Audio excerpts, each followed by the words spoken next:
Okay, welcome tonight to our Parsha discussion on Parsha Vaera. And Parsha Vaera is an interesting Parsha in the sense that we're in process. In Parshat Shemot, we meet all the key players and we see the plans start to get solidified. And in next week's Parsha, in Bo, we see everyone start to leave. And this week is a lot of the process of Bnei Israel and God developing their relationship together, I would say, in a lot of ways, right? The people are very downtrodden at the beginning, and there's a lot of either maybe a lack of belief or maybe just like a lack of courage to believe, right? Wanting to believe, but feeling like we've been enslaved for so long. And part of, I think, the point of this week's Parsha, of this elongated set of so many plagues and miracles and wonders, is for Bnei Israel and God to be reacquainted with each other in that way. And one of the interesting things that we do while we watch God put on this show for us of liberation is we heavily anthropomorphize God. And I was thinking about it today, and I don't know that there's like another place where we do that in quite the same way, right? Where like we talk about God's arm and God's hand so often, as we do around the Pesach story. So if someone has an idea of another place, I think that would be really interesting. But I wonder if it's part of that sort of reacquainting oneself process, is that it's like easier to think of God in a more manageable way of the same way our bodies are formed and made.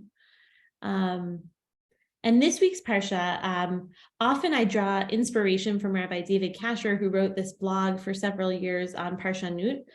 Today, I would say it was a little more than inspiration, a little bit more replica, reteaching of his beautiful ideas. And so I included his ideas at the end, but I do want to acknowledge that the long weekend threw off my preparation course. So I was very grateful to see this beautiful idea here. Okay. So I want to think a little bit about this idea of the hand of God, the arm of God, right? And as I titled it, the finger of God. And what I put in the WhatsApp groups was the divine touch of right? Is that what it's called in Michelangelo and the Sistine Chapels? Right, because that is what I thought of when I thought of the finger of God, which of course is not a Jewish image. I've got a slightly fussy Parsha learner here. And so in last week's Parsha, right, we first see this idea of the anthropomorphism around God saving us, right? And it's God's self speaking here. V'shalachti et yadi v'hiketi et Mitzrayim. I will stretch out my hand and afflict Mitzrayim. And then again in this week's Parsha, V'ga'alti etzchem bizroa netuya, and I will redeem you with an outstretched arm, right? This is what we say on Pesach in the Haggadah. And these are like images, I think, of great power. And so when it comes to the third of the plagues, the kinim, the lice, the sorcerers, right, in the first two plagues, Moshe and Aaron do something, and a plague arrives, blood and then frogs. You're okay.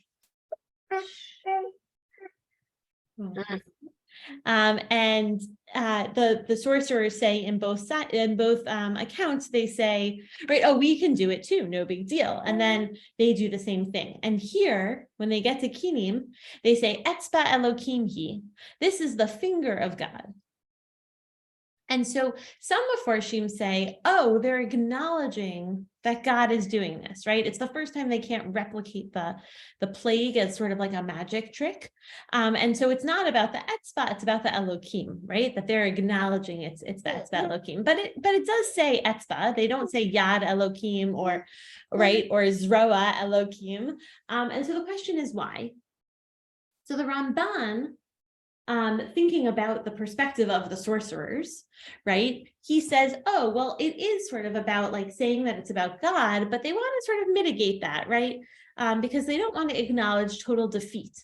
And so here it's lahamit ha'inyan, right? They minimize the situation. Amru etzba Elokim, they say it's the finger, not the yad. Kalomar makeh katana me'oto, that this plague from God is just a small thing, right? It's just a little bit, the lice.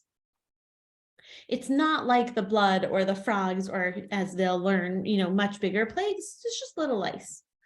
So that's one possible answer, but it places the focus on the sorcerers and not on us, right? And I think that, and this is my idea, not Rabbi Kasher's, but I think that this process, this like courting of God and Bnei Israel, is really important in this week's Parsha. And so to say that it's the words come from the sorcerer's mouth and they're just words that the sorcerers say, I think minimizes what's going on here, which is this like give and take between God and the people as they build their trust. And so I want to look at another suggestion. So Rashi has a sort of confusing piece here that comes from the Gemara in Sanhedrin, and he says she'ein hashed sholet al birya pchuta mikis she'ora. And so Rashi says, why couldn't the sorcerers do this thing? Because dark forces have no power over a creature that is smaller than a barley corn. And so it seems like what Rashi is saying is it was too small for them, right? Dark forces need something bigger to hold on to.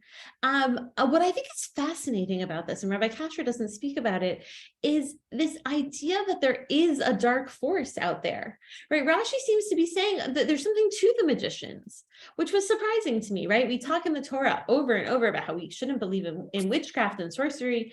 But here, Rashi seems to be saying, right, that maybe he would have power over something bigger than a barley corn. I don't know what to think of that. I wish that I could have spent more time digging into this Masechet Sanhedrin source, and maybe I can follow up another time. But for now, it's an interesting idea, and it's not really explained. And so we have to turn to the Gur Aryeh. The Gur Aryeh is the Maharshal of Prague, and he's a super commentary on Rashi, right? So Rashi comments on the Torah, and the Gur Aryeh comments on Rashi. And of course, he wrote his own commentaries, but this is specifically on Rashi. And so he's explaining what is this dark force idea, right? So he quotes Rashi, and then he says, "V'tam muflahu." This is a wonder. There is a wondrous reason for this. Ki davar shehu kishora yesh bo mamash ve'etzmo v'hashed sholet alav. Right? That's something which is the size of a barley corn. I apologize. I don't know how big a barley corn is, but I imagine it's quite small if we're thinking about lice. Something which is the size of a barley corn at least has some substance which the dark forces can latch onto.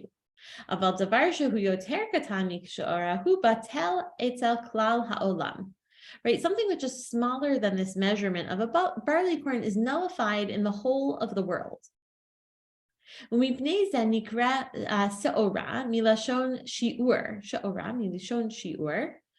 It's a play on words between the se'ora of the barley and the language of shiur, which is a measurement, right?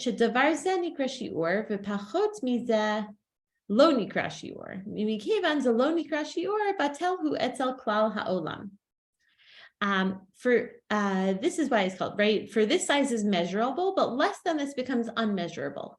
So it's almost like, right? It's like if your scale would be considered magical, but this thing won't register on the scale, right? Then you can't do your magic. You can't decree how big it is, right? Whereas God doesn't need the magic of the scale. And so God can measure anything, even something that has no measurement, right? Even something that merges into the world can be created into something special by God.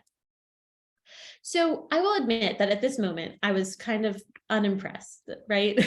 Maybe I've lost some of you in the boring detail of the shiur versus the se'ora. But I think that when you think about lice in particular, and then you think about this sort of idea of what God is trying to show about God's self to Bnei Israel, it gets more interesting, right? So until now, and then from now through the end with the, each plague seemingly jumping in size, right? And then when we get to the Yam Suf, right, in the Haggadah, we talk about, this is like kind of one of those boring sections, probably people sort of read quickly or skip over, where we talk about how, one rabbi in the Gemara says, oh, Etzba Elokim, that was 10 plagues. And then Rabbi, Yehuda says, no, it was 30 plagues. And then Rabbi Akiva says, no, it was 50 plagues, right? And we just keep adding plagues upon plagues. And it seems like there is this strong desire to say God has created this like very big and audacious like fire show. Yes. Where right, if this was a reunion, right, God and Bnei Israel used to be very acquainted with God and the people, right? I don't know how you say those two pronouns together. And then there's been 20 years. And now we're back at our class reunion after 20 years. And the question is, what do you want to look like at that moment? Right? Bnei Israel looks like the Nebi kid in the class, right? They're tired, they're crying out to God. They don't look like a nation that is filled with faith. Right. And so the question is, how does God want to look? Does God want to look powerful and strong? Does God want to look comforting and compassionate, right? And we know that God can be all of these things.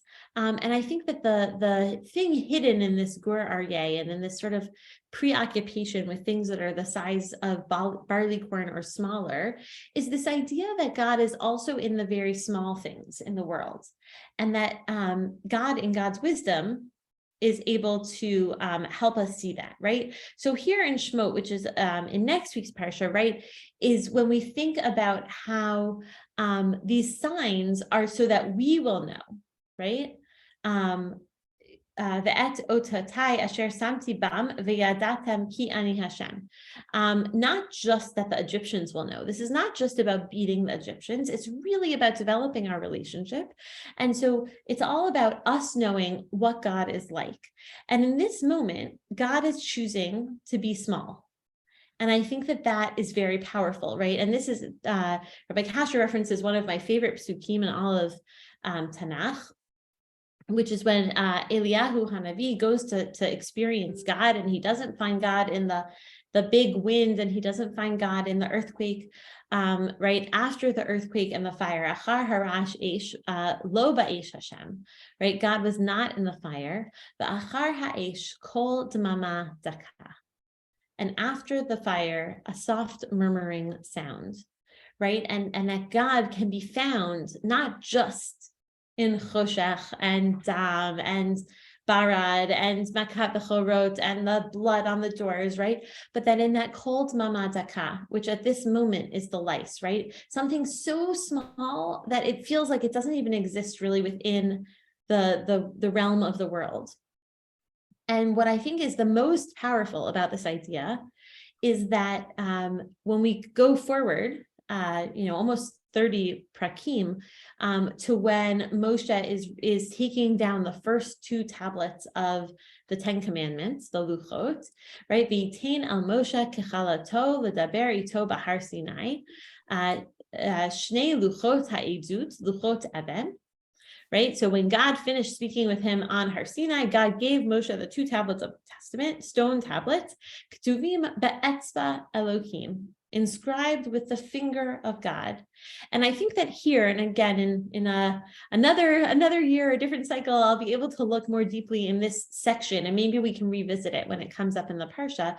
I imagine that, pre-signing for things with one's finger on an electronic tablet, we might have said the hands of God here, right? Written with the hands of God. You need your whole hand to hold the pen or whatever. And maybe God has like a magic finger, but I think it's not a usual wording.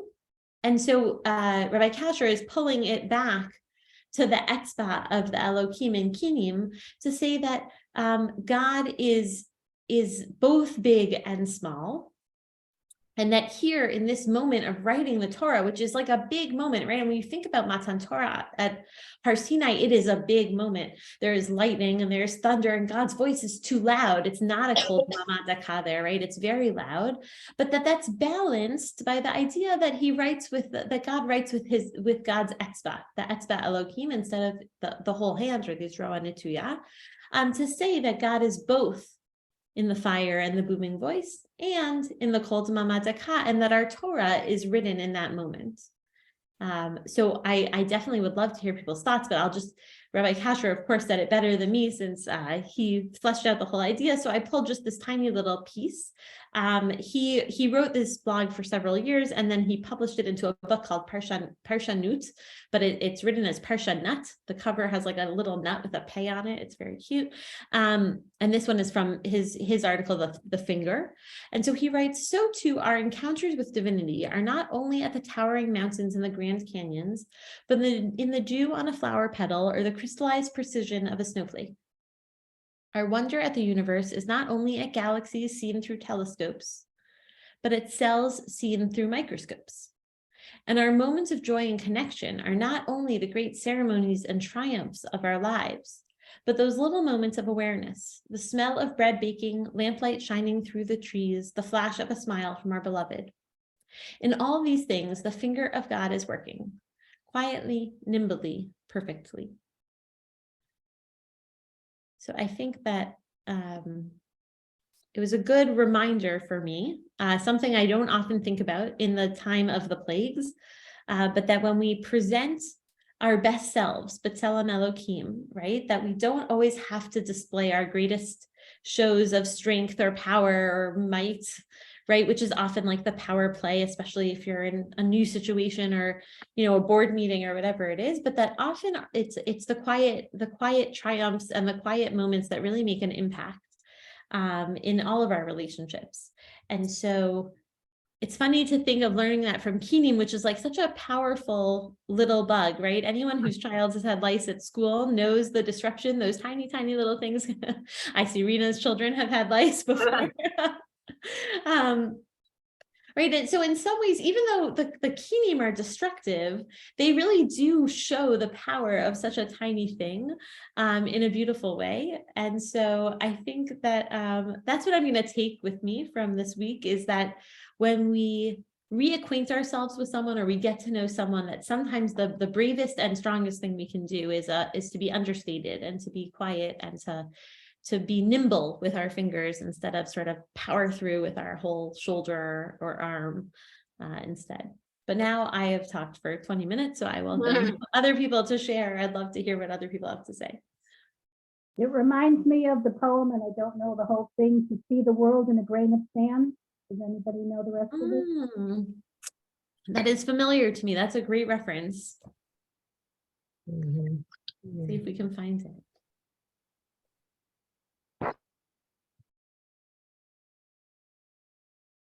What is it called? It's a poem about seeing the world in a grain of sand. Oh, okay. Is it this by Robert William Service? Does that sound familiar to you?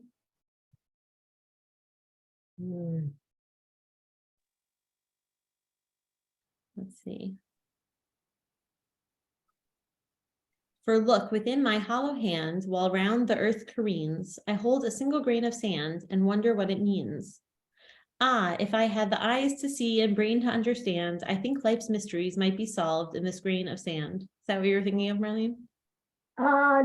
No. But he probably got the idea from it, from the same place. We'll see if we can find it. Maybe it is from this little kinim, this little thing that is less than a seorah, a barley corn. Nelson, it looks like you're looking at another reference. Can you tell us what are you ready to unveil? Oh, you're muted. Right. Wait, Nelson, you're muted. We can't hear you. Hi. Yeah, I was looking up my favorite part of the Amida, which is the part that everybody skips at the end. And it says Elohai Nitzor Lishoni Mera. Yeah. I like always to go there and reflect. It's reassuring to me. And there is a part, I'll read it in English. In the end, it says,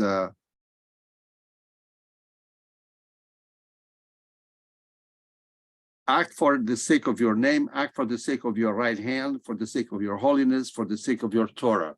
So your name, your hand, your Torah, this whole crescendo. So, well, I was looking for the finger, but it doesn't talk about the finger. The fingers are there, you know that there are 5 All of them. 5, yeah. So I have 5 fingers to save me.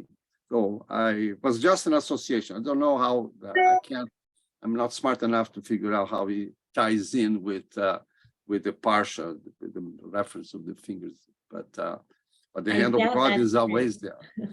Yeah. And I also was thinking of there's a statue by Rodin. It's called The Hand of God. It's a beautiful thing.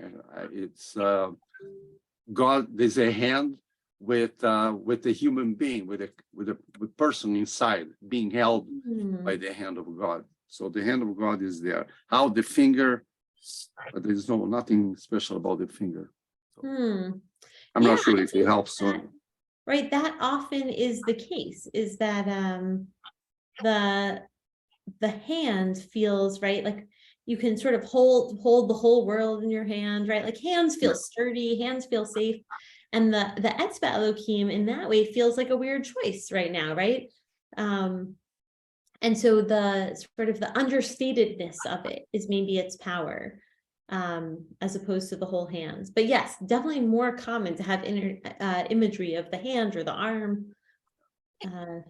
Yeah, the Sistine Chapel was the only one I could think of that had the finger.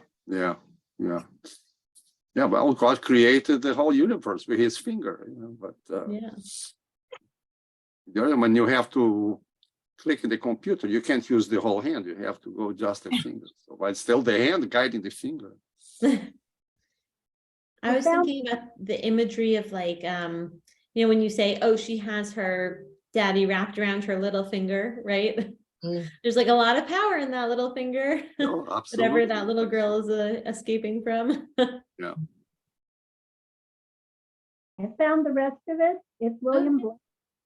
To see a world in a grain of sand and heaven in a wild flower, hold infinity in the palm of your hand and eternity in an hour.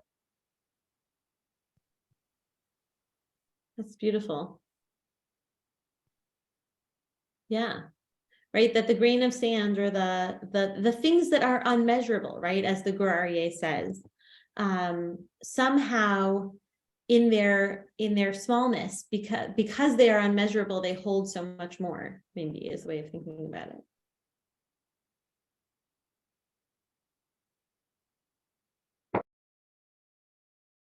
I had another thought that has nothing to do with the Parsha, but I thought I would share with you. There is a book by Eric Fromm called The Art of Loving. And it talks about different forms of love, types of love. It talks about mother's love. And it compares mother's love with the Israelites arriving in the promised land. And it makes an analogy between the land of milk and honey. It says some mothers, they have to feed the child with milk and food and nurturing, but they also have to provide some sweetness from the honey. Some mothers only give milk or food, but forget about sweetness. They call them milk mothers. And then there are sweet mothers. But I was thinking your children, they have the privilege of having a milk mother, a honey mother, and a Torah mother. That's really a big blast. This baby certainly gets equal parts milk and Torah these days. That's funny.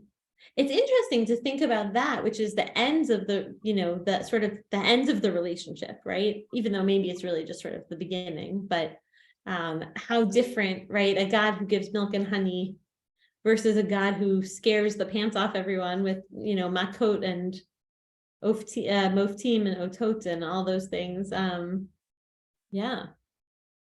Yeah, I think thinking about thank you, Nelson. That was very kind. And also thinking about how those what our first impressions are and what we want them to be versus second impressions versus like what you can sort of get away with someone you've known for a long time. I think that thinking about this week's Parsha as like the get to know you period between God and Bnei Israel is a very interesting idea. So I will leave you with that one finger, which is, which will turn back into a whole hand and a big arm next week in next week's Parsha. But for now, just that cold mama daka of God and God's finger to guide us. So I wish you a good week and Thank you. Shabbat Thank Shalom. you. Thank you. We'll see you soon. Bye. Thank you.